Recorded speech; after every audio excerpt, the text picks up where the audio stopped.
Good afternoon, everybody. I am Cadet Luke Jariga, the Arnold Air Society Squadron Commander here at Penn State. I would like to welcome you all to the opening ceremony of the POW MIA Vigil. Welcome to our distinguished visitors, cadre, cadets, midshipmen, and officer candidates. Ladies and gentlemen, thank you for joining us this afternoon. At this time, please rise for the singing of the national anthem and the posting of the colors.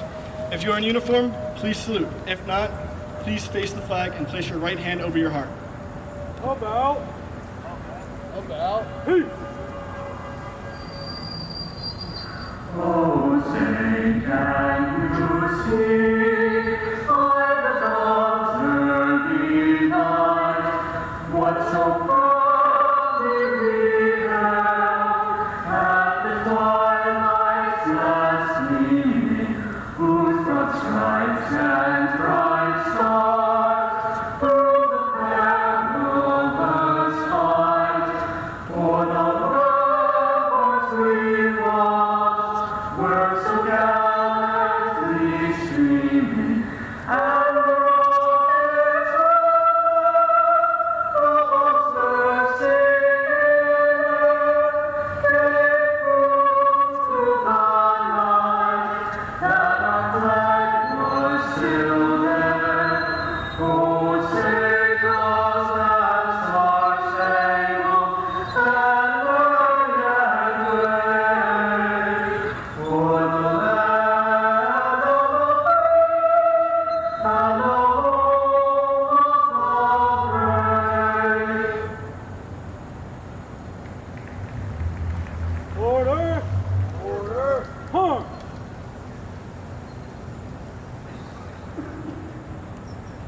About. Peace.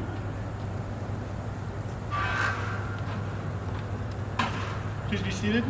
I would like to introduce Cadet Nicholas Elfrey to read the Presidential Proclamation for this year's POW MIA Recognition Day.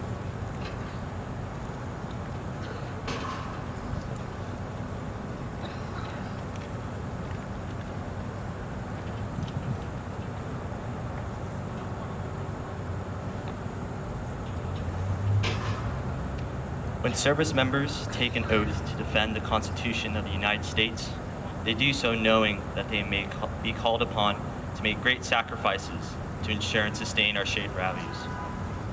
These patriots accept those risks and rush to fulfill the mission, no matter how harsh or how dangerous the conditions are. They embody the best of the American spirit. For the families and friends who wait at home, anxious for the news of their loved ones, these sacrifices can cause great pain.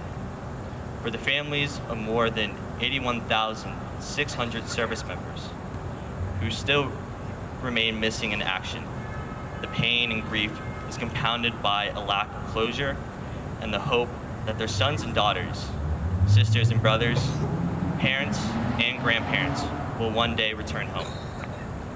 On National POW MIA Recognition Day, we remember the debt we owe to them and their families.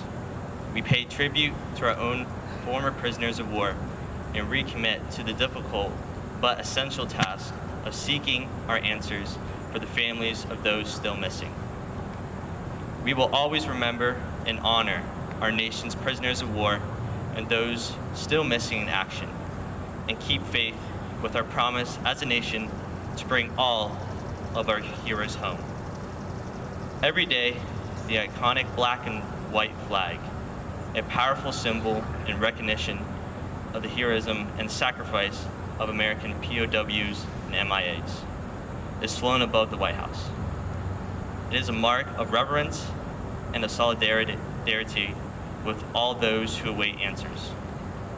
Each day, this flag flies over memorials and cemeteries, on military installations, at local post offices, on the front of lawns of homes across the nation. This flag remains a symbol of America's commitment to honor the sacrifices of all those who serve. My administration is committed to recovering and identifying Americans missing from prior conflicts. Our efforts are global, and we are thankful for the continued cooperation of all partner nations to advance these humanitarian efforts on behalf of American families. Loss and grief are hard enough without the added and too often prolonged pain of uncertainty. But this much is certain. The United States will never abandon the search of our service members missing and unaccounted for in our overseas wars. It will never be forgotten. During National POW MIA Recognition Day, our nation conveys eternal gratitude to those who endured enemy captivity and those who made the supreme sacrifice and have yet to return home. We will stand with these heroes who gave their all to protect and preserve our freedoms and their families, who have kept the faith and longingly pursued answers across these many decades. Now, therefore, I, Joseph R. Biden Jr., President of the United States of America, by virtue of the authority vested in me by the Constitution and the laws of the United States, do humbly proclaim September 17, 2021 as National POW MIA Recognition Day. Along with my many fellow Americans, I salute our former POWs who overcame unspeakable indignities to return home with honor.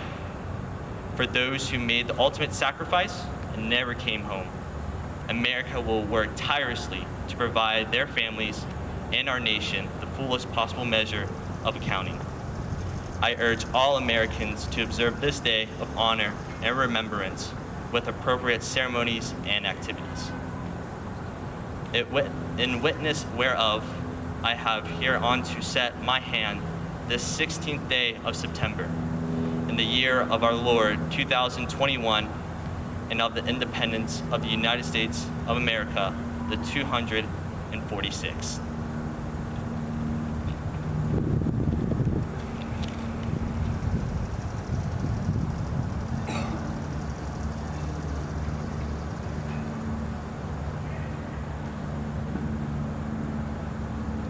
At this time, Midshipman Bryn will provide today's invocation.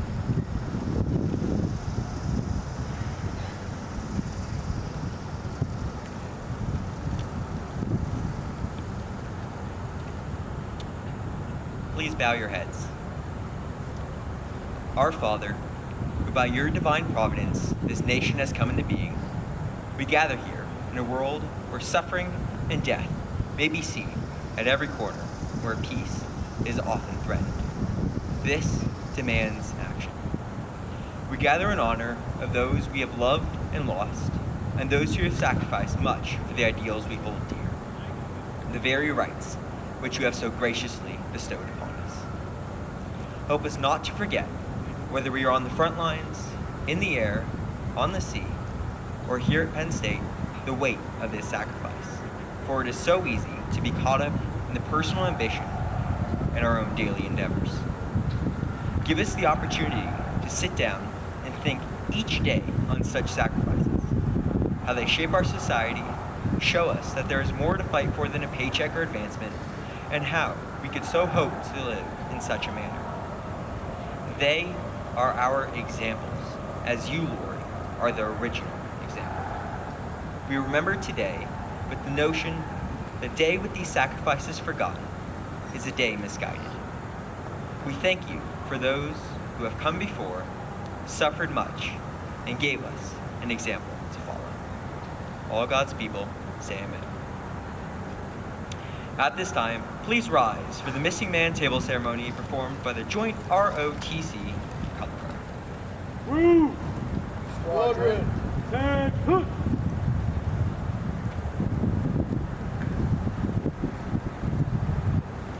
Good afternoon.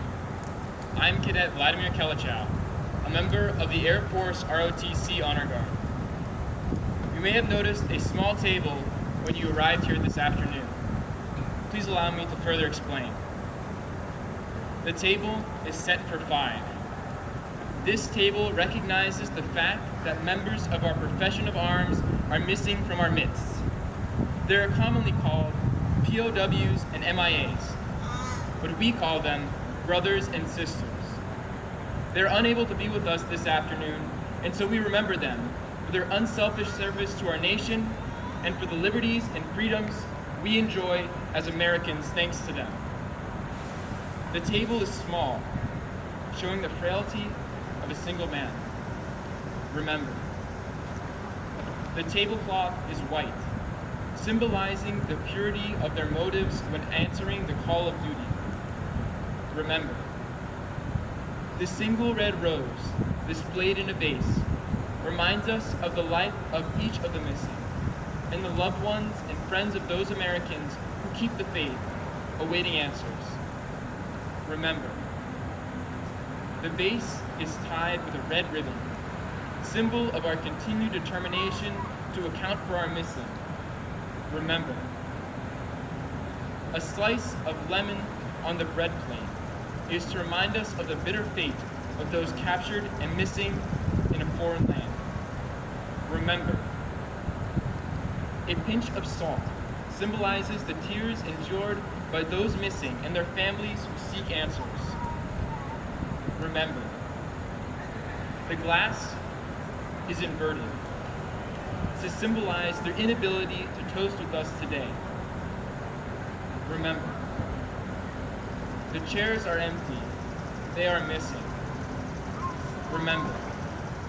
Remember all of you who served with them, who called them comrades, who depended on their might and aid and relied upon them, for surely they have not forsaken you. Remember.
At this time, students involved with Silver Wings, Army, Navy, and Air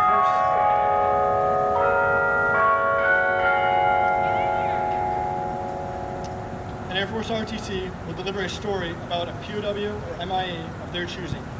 I would like to first introduce Cadet Kana from Army ROTC program.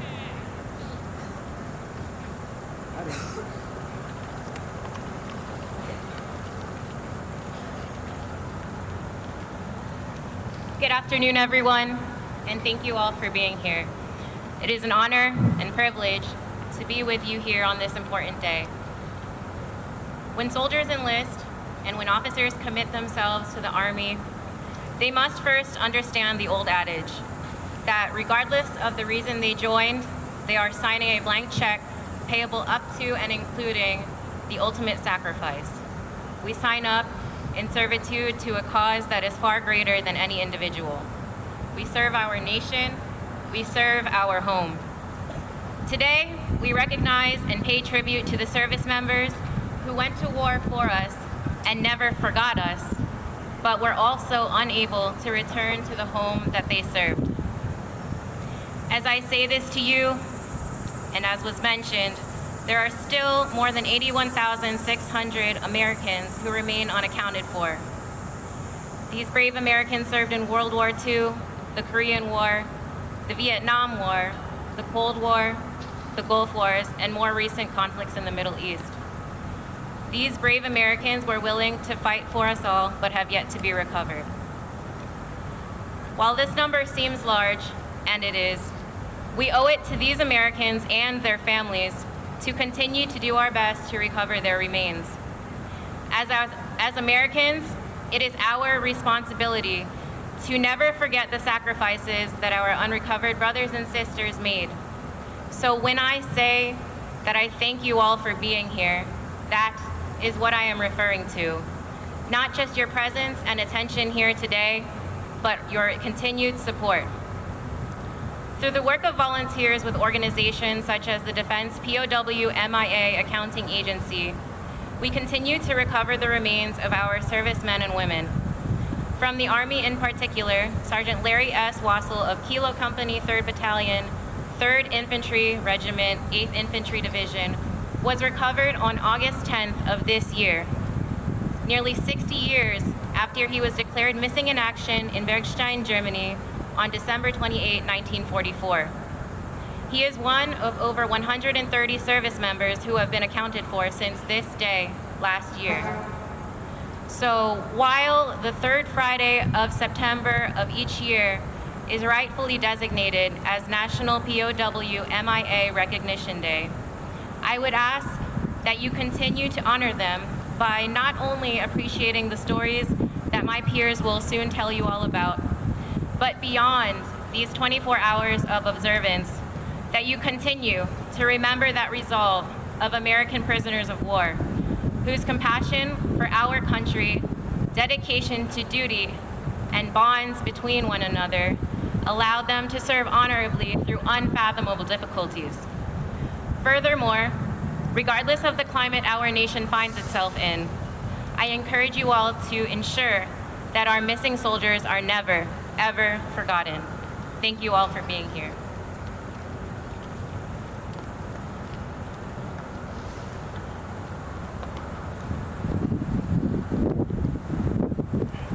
I would now like to introduce Midshipman Sharkey from the Naval ROTC program.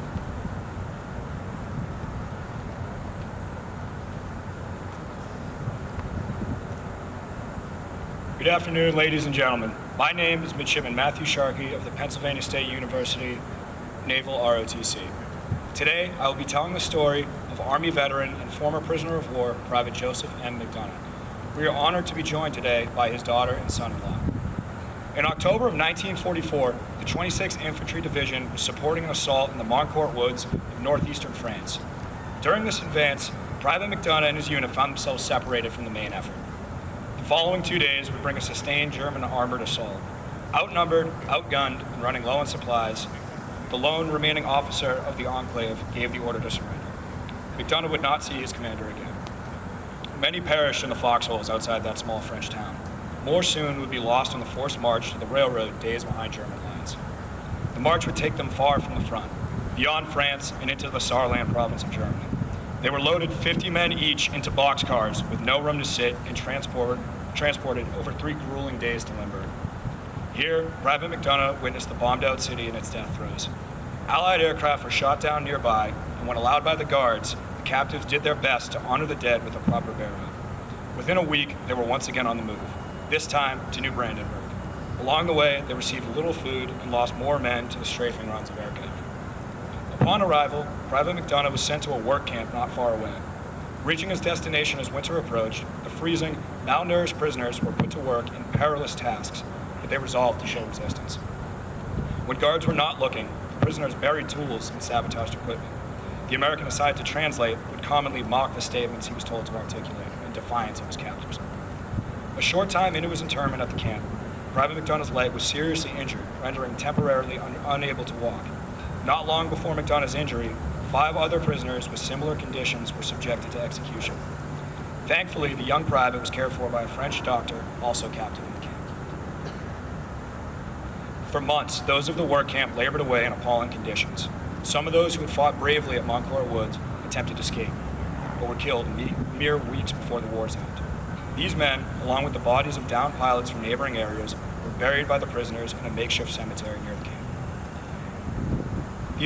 These burials allowed for a degree of closure among the men that even the unidentified had been given an acceptable resting place. This practice would continue into May when the Germans finally surrendered. Private McDonough and the other prisoners of war at New Brandenburg were liberated by the Allies not long after. Joseph McDonough returned home to the United States and held on to his story for 40 years. Thankfully, through connections made in a local prisoner of war organization to fellow 26th veteran Ned Hardwood, McDonough was able to put together a written account of his experiences. Though many of their brothers in arms may not have seen the end of the war, these stories shed light on the lives of those still missing. We are eternally grateful for those who made the ultimate sacrifice in defense of this nation. We remember they who never came home by keeping them alive in our hearts. We honor them by living up to their example. May we forever honor them for doing so. Thank you for your time.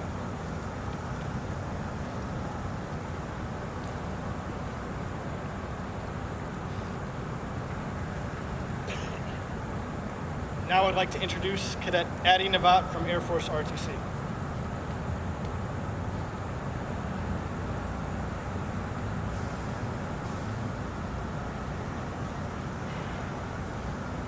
Good afternoon, ladies and gentlemen. I'm Cadet Addie Navat from Air Force Reserve Officer Training Corps, Detachment 720. Today, we would like to remember U.S. Air Force Captain Samuel O'Donnell Jr., a Penn State graduate who is currently labeled prisoner of war / missing in action. On 12 July 1972, Pilot and First Lieutenant James L. Huard, along with Weapons Systems Officer and Captain Samuel O'Donnell Jr., comprised the crew of the F-4E Phantom, call sign Wolf 08. They conducted an early morning armed reconnaissance mission to interdict North Vietnamese troops and supplies moving across the Rao Nay River. At 0730, Wolf 08 entered the target area.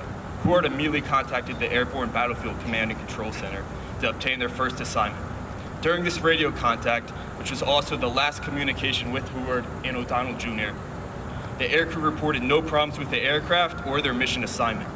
The Command and Control Center directed Wolf 08 to investigate enemy activity in around the Quang Cave Ferry that crossed the Rao Nay River, as well as the terrain along Highway 1. When the Phantom failed to return to Ubon Air Base at 0900, which was the estimated time its fuel supply would have been exhausted, Wolf 08 was declared overdue. The Command and Control Center attempted to make radio contact with Huard and O'Donnell Jr., but all attempts were met with negative results. An extensive aerial visual and electronic search and rescue mission was immediately initiated and continued over the next 3 days. The entire region in and around the Phantom's last known position was thoroughly searched by air. According to one report provided by one's families, during the subsequent search and rescue operation, one of the air crews involved in it reported he believed he heard a faint emergency signal emanating from a densely populated and heavily defended area south of the Rao Nay River. However, no radio contact could be established with either James Huard or Samuel O'Donnell Jr. The families were also told that the Phantom went down in a reservoir and that sometime later when it was drained, the wreckage of the aircraft was found. Yet, when it was examined, no evidence proved that either crewman stayed with the aircraft and died. At the time, the formal search was terminated on 15 July 1972. James Huard and Samuel O'Donnell Jr. were listed missing in action. In 1988, the North Vietnamese turned over 3 boxes reportedly containing the remains of American prisoner of wars and missing in action. At the same time, the North Vietnamese turned over Captain O'Donnell Jr.'s military identification card. These boxes were transported to the Central Identification Laboratory in Hawaii for examination. Laboratory personnel were able to obtain DNA samples from the bone fragments received. Through DNA comparison, the remains of James Huard were positively identified on 17 January 1997. They were returned to his family shortly thereafter for burial. While the family of James Huard finally has the peace of mind knowing where the loved one lies, there are no answers to the fate of Samuel O'Donnell Jr. Pilots and air crews in Vietnam were called upon to fly in many dangerous circumstances, and they were prepared to be wounded, killed, or captured. And for this reason, Captain Samuel O'Donnell Jr. has been labeled prisoner of war, missing in action. However, his legacy is not forgotten. The bravery of those before us will always be cherished and remembered. It is an honor to share their story. Thank you for being here today.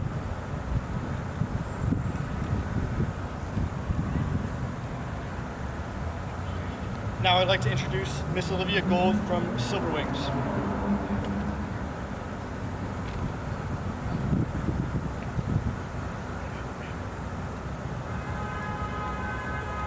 Good afternoon. I am Olivia Sylvia Gould, a member of Silver Wings chapter at Penn State. Silver Wings is a joint civilian and Air Force ROTC organization partnered with Arnold Air Society. Today, I have the honor to share the story of Lieutenant Colonel Kenneth Stonebreaker, an Air Force pilot. Lieutenant Colonel Stonebreaker has been marked as a prisoner of war / missing in action. He served with the 11th Tactical Reconnaissance Squadron, 432nd Tactical Reconnaissance Wing, 7th Air Force. On October 28, 1968, Lieutenant Colonel Stonebreaker left Udorn Airfield in Thailand on a photo reconnaissance mission over North Vietnam. His aircraft departed its base at Udorn Airfield, destined for its target, an ammunition supply dump near Hanoi. The photo reconnaissance was completed successfully. A short time later, radar connection with Lieutenant Colonel Stonebreaker was lost following communication of the new flight instructions and weather advisories. The last known location of his aircraft was 200 miles from the intended target over Quang Binh Province, Vietnam. This location was 15 miles west of the city of Dong Hoi. Lieutenant Colonel Stonebreaker, his crew, nor any trace of the aircraft was seen again. October this year marks 53 years since Lieutenant Colonel Stonebreaker left Udorn Airfield in Thailand and never returned. This tragedy also marks more than half a century of unanswered questions and uncertainty his daughter, Cindy Stonebreaker, and other family and friends have endured. In December of 2012, Cindy Stonebreaker made her first trip to visit the Wall. The Wall in Washington, D.C. is one of the nation's most poignant war memorials erected to honor those who were killed in the line of duty or declared missing in action during the Vietnam War. The Wall contains more than 58,000 names of veterans listed in chronological order by the date of their casualty. Cindy found her father's name etched on panel 40 West, line 51. Cindy said for the first time she truly felt that her father was being honored and was not forgotten. It was very important to her because for 45 years, she thought he had been forgotten and nobody cared. While the Wall serves to honor the American servicemen and bring comfort to their families, many families continue to suffer the loss of a loved one. The Vietnam veterans who gave the ultimate sacrifice for our country are never forgotten. The unknown and unanswered questions of what happened to some servicemen during the war bring sorrow to the hearts of their living loved ones. For the families of service members who are unaccounted for, the Wall is one of the few places that can bring solace and offer some healing. I have never endured this type of hardship. I cannot begin to understand what these families go through, but am empathetic to their plight. I can share their stories so people like Cindy Stonebreaker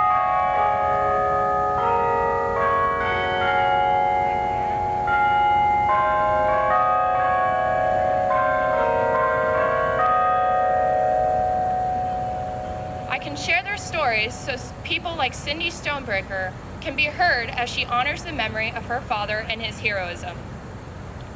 For a child, spouse, parent, family member, and friend to move forward after such suffering is the continuing sacrifice that we often overlook in the tragedy of a fallen or lost veteran. Each day we live in unpredictability and uneasiness. We should hold those who we love close and appreciate the moments we have with them. The burdens and risks these individuals and their families took will not be forgotten or taken for granted. Their courage and heroism are what continue to protect us in this state of vulnerability and inspire other individuals to do the same. It is with my profound gratitude and sincere heartfelt respect that I stand before you today and thank you for your service. Now, I would like to introduce the Air Force ROTC Detachment 720 Commander, Colonel Lawrence Havard.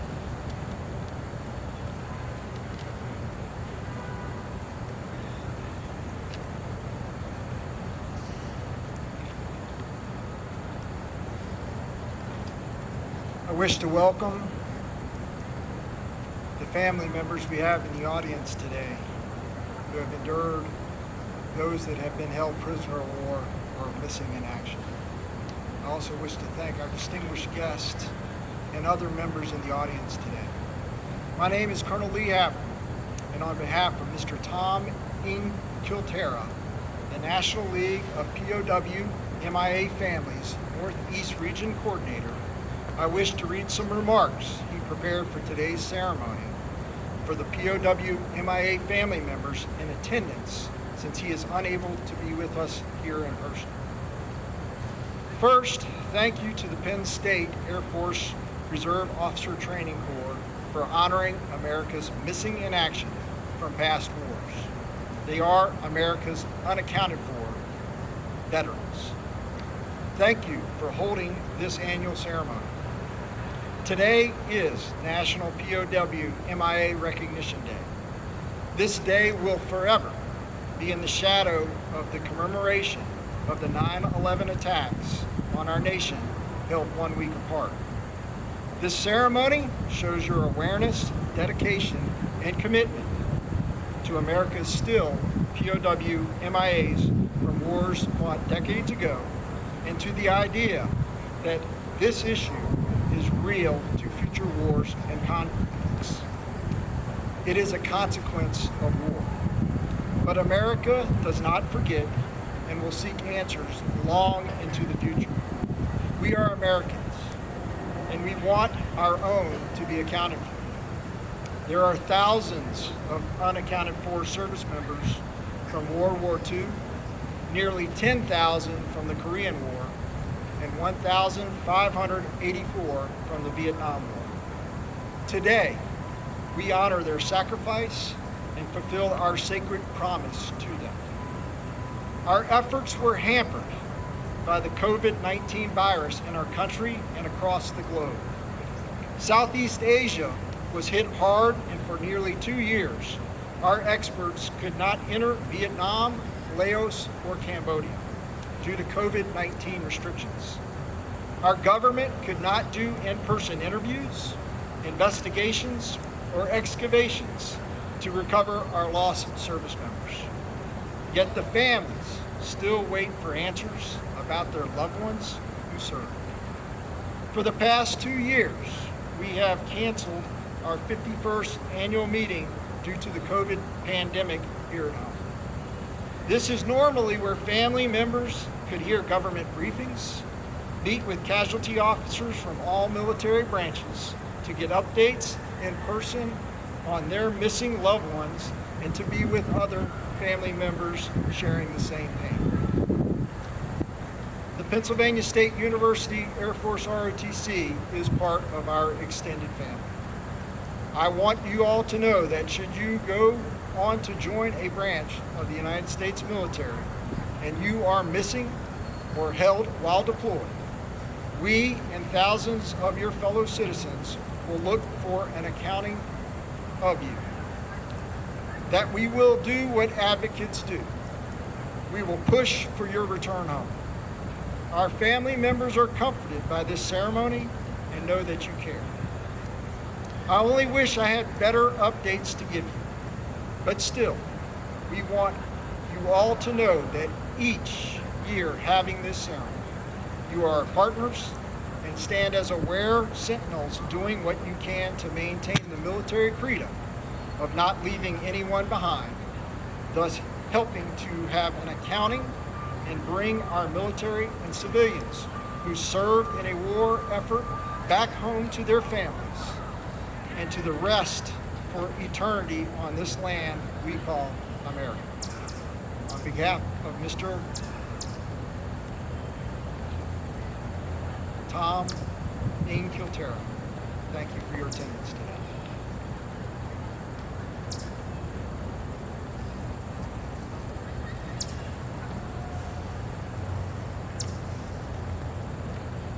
We will now proceed with the 3-round volley performed by the American Legion Post 245 Honor Guard, followed by a performance of taps. If you are in uniform, please present a salute during the playing of taps. Group, squadron, dance, hoot!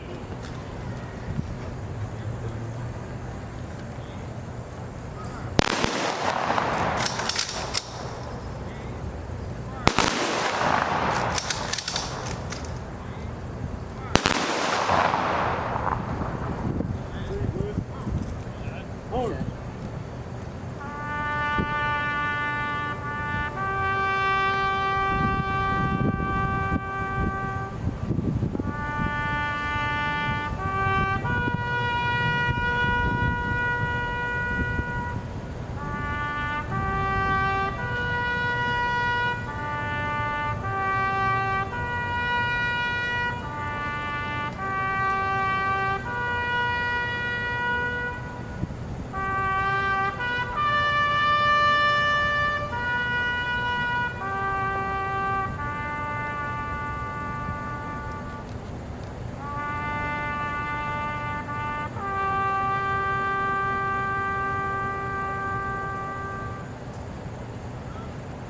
Order.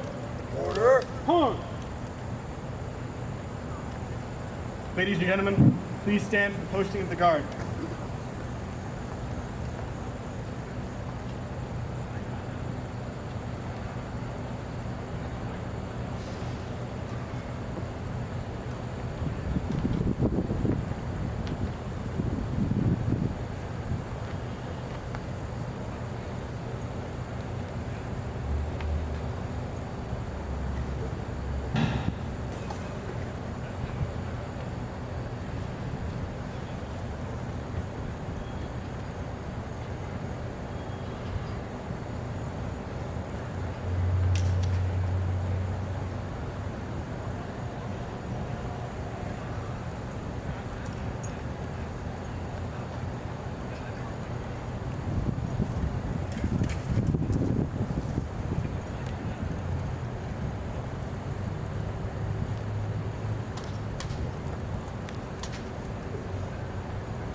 would like to thank you all for coming this afternoon to show your support for POW and MIA awareness. This concludes the POW MIA opening ceremony. Thank you all for coming.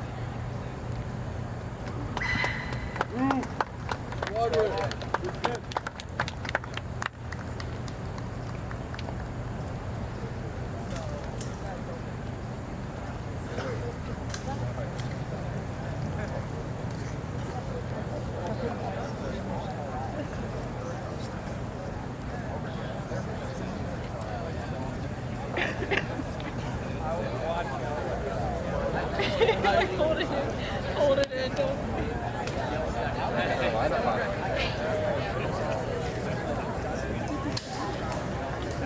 Hey, no problem. Good job.